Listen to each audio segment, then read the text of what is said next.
होते हैं वो किसी सूरत से हुकूमत करने के मूड में नहीं। ये अब सर्वाइव नहीं करने देंगे पाकिस्तान को। ये माशी तौर पर बर्बादी की तरफ ले जाएंगे। अब IMF भी इन्हें टाइट करेगा, एडे भी टाइट होंगे। तो इस गवर्नमेंट से तो अब भला की बिल्कुल उम्मीद नहीं। अगर अल्लाह ना करे, मैं फिर कह रहा हूँ, अल्लाह ना करे इमरान रुक गया, ये मईशत तो ये अब सही कर नहीं सकता, और बर्बादी करेगा और रेपुटेशन खराब हो। भी पार्टियां इस वक्त हैं वो किसी सूरत से हुकूमत करने के मूड में नहीं। इसलिए यूरोपियन यूनियन, अमेरिका, ये अब सर्वाइव नहीं करने देंगे पाकिस्तान को। मगर शाह महमूद कुरैशी तो बन सकता है, असद उमर तो बन सकता है, जहांगीर तरीन तो बन सकता है। अस्सलाम वालेकुम, आप देख रहे हैं सियासी हंगामा। आज हम जिस शख्सियत से गुफ्तगू करने जा रहे हैं वो हैं एक बहुत माशाल्लाह से कह लें कि उनकी गुफ्तगू के अंदर मिठास भी है, और आगे के जो लाया अमल होता है हुकूमत का या अपोजिशन का, उसके हवाले से भी वो बड़ी अच्छी गुफ्तगू करते हैं और वो बताते हैं कि आगे होने वाला क्या है। हाँ, आप पहले भी हमारे इस चैनल पे रिपोर्ट बीट पे देख चुके हैं सईद रशीद साहब को। आइए आज उनसे ज़रा पूछें कि PDM, अपोजिशन और अदम एतमाद में हो क्या रहा है। बिस्मिल्लाहिर्रहमानिर्रहीम। देखें, सियासत को पहले अच्छी तरह समझें। सियासत में जो मेन चीज़ होती है ना, वो होता है इम्प्रेशन। जो बड़ी बड़ी पार्टियां हैं ना, हिटलर ने फ्रांस को फतह कर लिया था बगैर गोली चलाए। क्या था, पहले रेडियो पे उस पर अनाउंस हो गया इतनी फौज आ रही है, इतनी आ रही है, खौफ और राज फैलाया। इसी तरह पॉलिटिकल पार्टीज भी ना अपना स्ट्रेंथ सिर्फ उससे दिखाती है। इलेक्शन में क्या होना है, कितनी सीटें मिलनी है, नो कॉन्फिडेंस में क्या होना है, ये सब डिपेंड करता है। और स्पेशली मेरी बात याद रखिएगा, पंजाब की जो सियासत है ना, वो एक आपने पंजाबी का लफ्ज़ सुना है ना, वो ओहदे नाल जेदे। तो ये पंजाब की सियासत ये है कि पंजाब में जो इलेक्टेबल्स हैं वो सिर्फ ये देखते हैं। अभी देखें, इस वक्त पता चल रहा है कि अगली हुकूमत किसकी बननी है, और वो सारे उस तरफ जाना शुरू हो गए। वो सारी चिड़ियाँ उड़ उड़ के वहाँ जा रही हैं। तो हर पार्टी ये इम्प्रेशन देती है। इस वक्त इमरान की पोजीशन ये है कि ये समझ लें कि वो अपना दिमागी तवाज़ुन खो चुका है और उस लिमिट पे चला गया है कि ऑपोजिशन तो ऑपोजिशन, वो हमारे इस्टेब्लिशमेंट को भी अब बुरा भला कहना शुरू कर दिया। अगर आप कल की उसकी बातचीत सुने, जो उसने न्यूट्रल की बात की है और बाजवा की वो बात की है, मतलब ये कोई एक प्राइम मिनिस्टर को ज़र्फ नहीं देता कि वो आर्मी चीफ से कोई बात करे और आके मजमे में उसको डिस्कस करे। ऐसा हुआ है कि फजलुर रहमान को एस्टेब्लिशमेंट ने बुलाया है। जब तक एस्टेब्लिशमेंट ने नहीं बोला, जब तक जुबैर के लिए एस्टेब्लिशमेंट में नहीं बोला, जुबैर ने नहीं बताया कि मैं मिला था आर्मी चीफ से, इसलिए कि तो सारी चीज़ें कॉन्फिडेंशियल होती हैं ना, इसके अवाम में बात करने की थोड़ी होती है। और ये इसकी सुई अटक गई है, फास्ट बॉलर है, और ये अब इस वक्त उसमें आ गया है कि अब मेरी हुकूमत तो जारी है, मैं जाते जाते ऐसी तैसी कर दूं मुल्क की ना। अब मैं आपको इसको समझाता हूं कि ये क्या सिनेरियो हो रहा है। देखें, जैसे इमरान खान ने अपनी एक कैलकुलेशन की हुई है, इस तरह PDM ने अपनी कैलकुलेशन की है, और इसी तरह एस्टेब्लिशमेंट भी देख रही है कि हो क्या रहा है। एस्टेब्लिशमेंट कभी कोई ऐसा काम नहीं करेगी कि कल को इमरान खान दोबारा आ जाए तो उसको मुसीबत हो, नवाज शरीफ दोबारा आ जाए तो उसको मुसीबत हो, जरदारी आ जाए तो उसको मुसीबत हो, इससे तो उसको मुसीबत हो। इसलिए कि जैसे हम लोग कोई बिजनेस करते हैं, कोई काम करते हैं, तो हम भी देखते हैं ना क्या हमारे नुकसानात थे, क्या हमारे गलत डिसीजन थे। तो फौज का भी एक पूरा इदारा है, वो देखती है कि हमने क्या गलती की, क्या अच्छा काम था, तो वो सीख रही है अपनी चीज़ों से भी ना। तो अब वो इस किस्म का कोई काम नहीं करेगी जिससे उसमें बदनामी का दाग लगे उसे। तो आपको नजर आ रहा है, आप ये कह रहे हैं कि इमरान खान पूरा तमाम नहीं है, तो क्या आप समझते हैं कि इस गांव से नहीं निकल पाएंगे? देखें, इसलिए नहीं निकल सकेंगे कि अल्टीमेट जो ऑब्जेक्टिव है, जो डेस्टिनेशन है हमारी PDM की, वो ये है कि इस हुकूमत को ख़त्म करना है। अब वो हुकूमत करने के 3-4 सिनेरियो हैं, उसमें से एक सिनेरियो एप्लीकेबल हो जाएगा। देखें, आपको ये, जब आप क्रिकेट का मैच खेलते हैं तो आपको नहीं पता तो कौन सा स्पिनर आएगा, कैसे स्पिन कराएगा, मगर आप अपनी स्ट्रेटेजी बनाते हैं ना। जो इन्होंने स्ट्रेटेजी बनाई है वो इस तरह बनाई है कि इन्होंने पहले प्रेशर दिया है एक लॉन्ग मार्च से और अदम एतमाद की तहरीक से। अब इस प्रेशर में اگر عمران خان آ گیا پریشر میں، جو کہ آنے کے چانسز کم ہیں، اگر پریشر میں آ گیا اور اس کو نظر آیا کہ میرے 15-20 آدمی جا رہے ہیں، جو کہ نظر آ رہا ہے اسے، تو یہ جو اس نے اعلان کیا نا ڈی چوک میں جانے کا، اس کا مطلب یہ ہے کہ ڈی چوک میں جانے سے پہلے، ایک دن پہلے یہ اسمبلیاں توڑ دے گا اور عوامی لیڈر بن کے ڈی چوک میں آ جائے گا۔ اچھا، کیا سمجھتے ہیں کہ عمران خان اتنے پر اعتماد نظر آ رہے ہیں کہ اس بھون سے نکل جائیں گے؟ اگر یہ ضد پہ آ جائے، اور تھوڑا سا مجھے چانس اس لیے لگ رہا ہے کہ 23 مارچ آ رہی ہے اور اتنا بڑا انہوں نے ایک پروگرام ارینج کیا ہے، اگر اس وقت وزیر اعظم ملک کا اڑ جائے، پی ٹی آئی اڑ جائے، تو ان کو ریسیو کون کرے گا ان مہمانوں کو؟ تو ہماری اسٹیبلشمنٹ اتنی بیوقوف تو نہیں ہے نا، انہوں نے کوئی پلان کیا ہوگا کہ اگر آج عمران ہٹ جائے تو ان کو ریسیو کون کرے گا ایز اے پرائم منسٹر؟ تو کوئی تو ہونا چاہیے نا ہوسٹ۔ تو میرا نہیں خیال کہ عمران 23 مارچ سے پہلے ریزائن کرے گا، یہ اس کو 2-3 دن اوپر چڑھائیں گے، 24-25 جب یہ کمپین سے۔ اب سیکنڈ سینیریو یہ ہے کہ عمران ریزائن نہیں کرتا، نو کانفیڈنس آئے گا، ٹھیک ہے؟ پہلے تو چانسز ہیں کہ یہ سارے لوگ جو عمران کے پارٹی کے ہیں اور جو اتحادی ہیں، یہ ادھر آ جائیں گے اور عمران اسٹیٹ اڑ جائے گا۔ مگر ظاہر ہے جب یہ کام کرے گا، عمران بھی اپنے کچھ کام کرے گا جو کہ کر رہا ہے، وہ ہو سکتا ہے وہ اپنے سارے وہ لوگ جو ٹوٹنے جا رہے ہیں ان کو ہی اٹھا کے لے جائے، بند کر دے، وہ اپنے سارے اپنے مینز یوز کرے گا۔ نہیں، فائنلی تو نہیں رکے گا۔ جو موومنٹس ہو سکتی ہیں، بھائی ایک آدمی ہے گول کرنے جا رہا ہے تو اس کو ایک رکاوٹ ادھر آئے گی، ایک گول کیپر اچھا ہوگا، گول روک لے گا، رکاوٹ آئے گی، فائنلی تو گول ہونا ہے کہ عمران نے جانا ہے۔ یہ تو سمجھ لیں دیوار پہ لکھا گیا ہے کہ عمران نے جانا ہے۔ کس دن جانا ہے، کیسے جانا ہے، اس کے سینیریو ڈیولپ ہو گئے۔ ایک تو یہ نو کانفیڈنس، دوسرا یہ کہ عمران خود ہی ریزائن کر دے، عمران کی ری الیکشن ہو جائے۔ فرض کریں نو کانفیڈنس فیل ہو جائے، جو انہوں نے اصل کام کیا نا وہ نو کانفیڈنس پہ نہیں کیا ہے، جب یہ اتنے مطمئن ہیں۔ اگر عمران اپنے سارے آدمی غائب کر دے اور ان کے بھی غائب کر دے نا تو بھی عمران نہیں بچے گا، اس لیے کہ انہوں نے جو سیکنڈ اپنا جسے بولتے ہیں نا کنٹیجنسی پلان بنایا ہے، وہ یہ بنایا ہے کہ جیسے انہیں نظر آئے گا نو کانفیڈنس فیل ہو رہی ہے ہماری، یہ اسی وقت ریزائن کریں گے 500 لوگ اور اسمبلیاں ختم کرا دیں گے۔ اپوزیشن کا بعد میں اگر عمران خان چلے جاتے ہیں تو وزیر اعظم بنانے کا جھگڑا تو نہیں ہوگا؟ نہیں، بالکل بھی نہیں ہوگا، اس لیے کہ جو بھی پارٹیاں اس وقت ہیں وہ کسی صورت سے حکومت کرنے کے موڈ میں نہیں ہے، چاہے وہ نواز شریف ہو چاہے زرداری ہو، وہ اس 1-1.5 سال کی حکومت کرنے کے موڈ میں نہیں ہے۔ اور ان کا جو معاہدہ چھوٹا موٹا ہوا ہے، اگر انہوں نے علیم خان سے جہانگیر ترین سے بھی کیا ہے تو یہ 1 سے 2 مہینے کی وزیر اعلیٰ پنجاب کا ہوگا اور 1 سے 2 مہینے کا وزیر اعظم ادھر کا ہوگا۔ اس کے اندر یہ الیکشن کے سارے ریفارمز کریں گے، پھر اسمبلیاں توڑیں گے۔ الیکشن ہمارا اکتوبر میں ہوگا، آپ نوٹ کر لیجئے، اس لیے کہ اس وقت ہماری اسٹیبلشمنٹ کی ریٹائرمنٹس ہو رہی ہوگی لوگوں کی، جو نئے لوگ آئیں گے وہ پھر چاہے عمران آئے، نواز شریف آئے، زرداری آئے، اس کے ساتھ ورکنگ ریلیشن آ جائے گی۔ الیکشن اکتوبر میں ہوگا جی، ہے پاکستان اس وقت الیکشن نہیں، اور پھر علاج نہیں ہے پاکستان کے پاس اس وقت کے حالات میں۔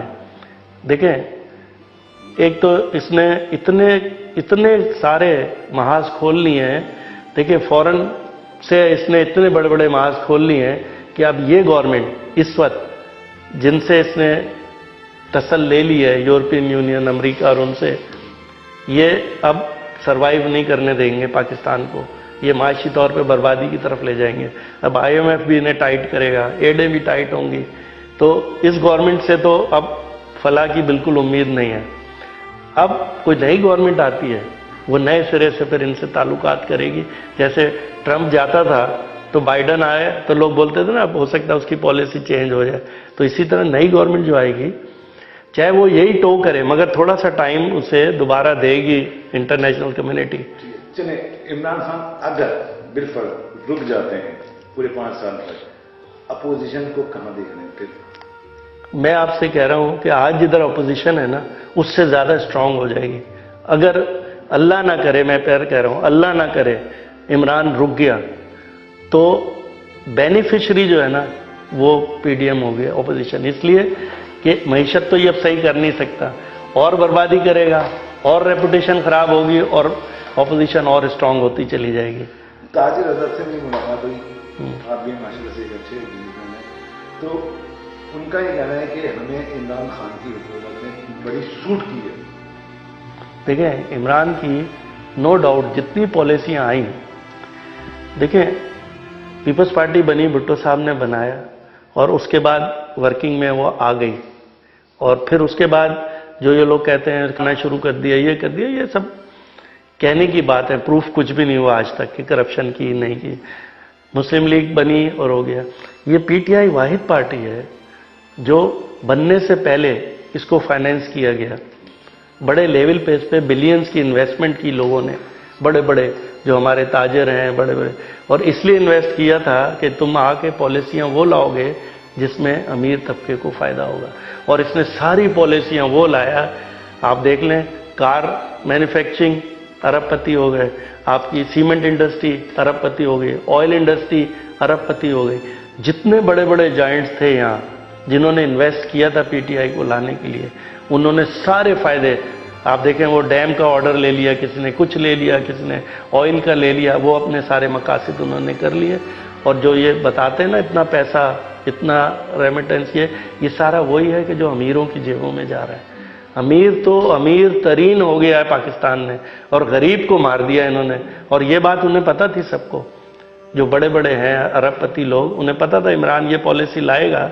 आप देखें, गाड़ियों की मिसाल देता हूं, इन्होंने कहा खोल दो, धड़ाधड़ आ गई। पाकिस्तान में इस वक्त इतनी ऑडी हैं कि जर्मनी में भी नहीं होंगी ऑडी। लोगों ने ली, 1 करोड़ की मंगवाई, इसने बैन लगाया, वो 2 करोड़ की हो गई। तो इसने हर वो पॉलिसी की जिससे अमीर को फायदा होता गया। सीमेंट फैक्ट्रीज ने इतना पैसा बना लिया कि 10-10 साल में वो नहीं बना सकते थे। ऑयल वालों ने इतना पैसा बना लिया, जब ऑयल जीरो पे चला गया था उस वक्त भी उन्होंने पैसा बनाया, इसलिए कि इन्होंने, ऐसी आदमी बैठा हुआ था वहां नदीम बाबर, उसने कहा ऑयल इंपोर्ट नहीं कर सकते, और जैसे ही ऑयल बढ़ गया फिर इंपोर्ट शुरू कर दी। तो इन्होंने जितना ऑयल पड़ा हुआ था पैसा बनाया इससे। तो अमीर तर हो गया तो ताजिर तो बोलेंगे। और मैं बता दूं, यही इंप्रेशन नवाज शरीफ के लिए भी है। जब नवाज शरीफ होता था तो ताजिर खुश रहते थे हमेशा, और आप देख भी लें तो काफ़ी ताजिर तबका उसको सपोर्ट करता है। मगर एक पॉलिसी ऐसी होती कि अमीर भी अमीर हो और साथ साथ एम्प्लॉयमेंट मिले, रोजगार मिले, मुल्क तरक्की करे। इसने नीचे वाली बिल्कुल साइड काट दी, अमीर को अमीर तर कर दिया। ये गलती हुई इस गवर्नमेंट से। क्या माइनस बुजदार पे इमरान खान क्यों नहीं राजी हो रहे? आप क्या कहते हैं इसके बारे में? देखिए, मेरी बात एक गौर से सुनिएगा। जिस दिन इमरान वजीर आजम बना, उसके पास 2 चॉइस थे। या तो पंजाब में, देखिए पूरा गेम पाकिस्तान का जो होता है ना, वो पंजाब बेस है, और पंजाब का जो वजीर आला होता है वो समझ लें फ्यूचर का वजीर आजम होता है। ये सबको पता है कि जो पंजाब में काम करेगा वजीर आला, देख लें आप परवेज इलाही को देख लें, नवाज शरीफ को देख लें, वही फ्यूचर के वजीर आजम बनते हैं। ठीक है, इमरान को ये पता था कि मेरी पार्टी में अगर मैंने मिसाल के तौर पे शाह महमूद कुरैशी को वजीर आला बना देता हूँ। शाह महमूद कुरैशी सूबाई पे क्यों खड़ा हुआ था और क्यों हारा है पता है आपको? जहांगीर तरीन, जो कल इसने बोला है कि जहांगीर तरीन ने पैसे लगा के मुझे हरवाया, जहांगीर तरीन को क्यों बाहर करवाया? अलीम खान को क्यों नैब से? इसलिए कि ये स्ट्रॉन्ग कैंडिडेट्स थे जिनको वजीर आला बनना चाहिए था, और जब ये बनते तो डिलीवर करते। आप मुझे बताएं, इमरान अपनी कब्र खोदता कि फ्यूचर में इमरान को बाईपास करके कोई और वजीर आजम? देखिए, नवाज शरीफ और शहबाज शरीफ का फर्क है, वो तो भाई हैं, वो तो उन्हें पता है जब तक नवाज शरीफ या शहबाज शरीफ कभी वजीर आजम नहीं बनेगा। मगर शाह महमूद कुरैशी तो बन सकता है, असद उमर तो बन सकता है, जहांगीर तरीन तो बन सकता है। तो उसने कोई कॉम्पिटेंट आदमी वहां डाला ही नहीं। ऐसा डालें कि जो कभी फ्यूचर में वजीर आजम ना बने, इसलिए ये कभी भी गलती नहीं करेगा। देखिए, मजबूरी अब इसके पास ये आ गई है कि ये परवेज इलाही को बनाता है तो अलीम खान और जहांगीर तरीन सीधा नवाज शरीफ के पास चले जाएंगे, और अगर ये अलीम खान और जहांगीर तरीन को तोड़ता है और कहता है चलो मैं वजीर आला तुम्हें बनाता हूं, तो काफ लीग सीधी सीधी वहां चली जाएगी। दोनों सूरतों में ऑपोजिशन के पास नंबर पूरे हो जाएंगे। जब हुकूमत को कोई मतलब होता है तो वो हॉर्स ट्रेडिंग करती है, इसलिए वजारत की लालच, पैसे की लालच, फंड्स की लालच। ऑपोजिशन में हॉर्स ट्रेडिंग नहीं होती। ऑपोजिशन में जाने का मतलब ये होता है अपनी मौत, जिस पार्टी से आप अलग हो रहे हैं तो सीधा सीधा अब आप इधर देख लें, सिंध के अंदर अभी सेनेट का इलेक्शन हुआ, 4 पीटीआई के लोगों ने डाल दिया, ठीक है। उसको किसने बूस्टअप किया है? हुकूमत ने, और पीटीआई से उन्होंने ली है दुश्मनी। तो ऑपोजिशन जो होती है ना, कभी हाउस ट्रेडिंग नहीं कर सकती। आखिरी सवाल ये है कि आप क्या देख रहे हैं कि अपोजिशन अगर जीत भी जाती है, इमरान खान आसानी से चले जाएंगे? जाएंगे तो आसानी से, मतलब लीगल जाएंगे। देखिए, हाँ देखें, इस वक्त अगर आप गौर से देखें, ये मुल्क अब पटरी पे चढ़ गया है। हमारी एस्टेब्लिशमेंट भी, ऑपोजिशन भी कोई ऐसा काम नहीं कर रही जो गैर आईनी हो। पहले होता ये था कि अगर ज़रा सा हुकूमत की बिगड़ती थी तो क्या है, 52(8) लगा दिया, हुकूमत उड़ा दी, मार्शल लॉ लगा दिया। इस वक्त जितनी हैं पॉलिटिकल फोर्सेस सिवाय इमरान के, सारे वो काम कर रहे हैं जो कल को उंगली ना उठे उनके ऊपर, सारा आईनी काम कर रहे हैं। और देखें, याद रखिएगा, जब भी अवाम और आइन को साथ लेके कोई चलता है उसको कभी सेटबैक नहीं आता। जो पार्टियां आइन को, आप देखें पीपल्स पार्टी क्यों नहीं खत्म हुई अब तक? आइन के ऊपर रहती है कायम, अपने नजरियात पे कायम रहती है, तो चलती रहती है, खत्म नहीं होगी कभी भी। जो पार्टी आइन को, देखें, इनको हटाना तो बहुत आसान था मगर इन्होंने नहीं हटाया, नो कॉन्फिडेंस लाए आईनी।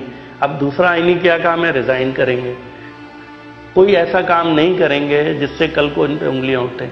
और इनके पास पूरी ताकत है ऑपोजिशन के पास। कि कितना टाइम लग सकता है?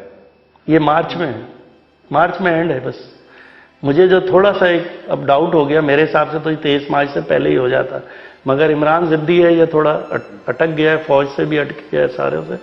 तो हो सकता है ये 23 मार्च का जो हमारे इवेंट हो रहा है उस तक वेट करें और 24, 25, 26 मार्च तक में ये सारा ड्रामा खत्म हो जाएगा। नो कॉन्फिडेंस हो, रिजाइन हो, इमरान असेंबलियां तोड़े, जो भी हो इस मार्च में, और इमरान और उसके सारे जितने स्पोक्समैन हैं, चाहे इमरान इस्माइल, इनको समझ आ गई। आप उनका बॉडी लैंग्वेज देखें, जब इंसान गुस्से में आता है ना फिर इस तरह की हरकतें करता है। जो रिलैक्स होता है वो फजलुर रहमान देखें, रिलैक्स है। एक लफ्ज़ बताएं कि आरिफ अलवी को देखें, आरिफ अलवी साहब बताते हैं, मैं उनको बहुत करीब से जानता हूँ, मेरी बड़ी अच्छी दोस्ती है उनके साथ, बहुत ही नफीस खानदान के हैं। मगर जिस जगह वो बैठे, जो मैं समझ रहा था, और मैंने कई दफ़ा उनको मैसेज भी दिया कि देखें आरिफ अलवी साहब, पार्टी तो पीटीआई थी आपकी, मगर अब आप सदर बन गए, इसके बाद अब आप इलेक्शन नहीं लड़ सकते 5 साल तक। तो आप हर वो काम करें, जैसे स्पीकर होता है ना, न्यूट्रल हो जाना चाहिए, सदर को न्यूट्रल हो जाना चाहिए, कि हर वो काम करें जिससे कल को ऑपोजिशन भी आपकी रिस्पेक्ट करे। और इन्होंने ऐसा नहीं किया। देखिए, जो रेफरेंसेस डाले इन्होंने फाइज ईसा पे, सीधा सीधा इम्पीचमेंट था उस पर इनका। और मुझे उम्मीद है कि जैसे इमरान हटेगा, आप देखिए उसी हफ्ते में सदर साहब की इम्पीचमेंट आ जाएगी और ये इम्पीच करके सदर को हटाएंगे। लिख लीजिए आप मेरी बात, इसलिए कि सदर ने काम ही ऐसे किए, सदर वाले काम नहीं किए, उसे करना चाहिए था।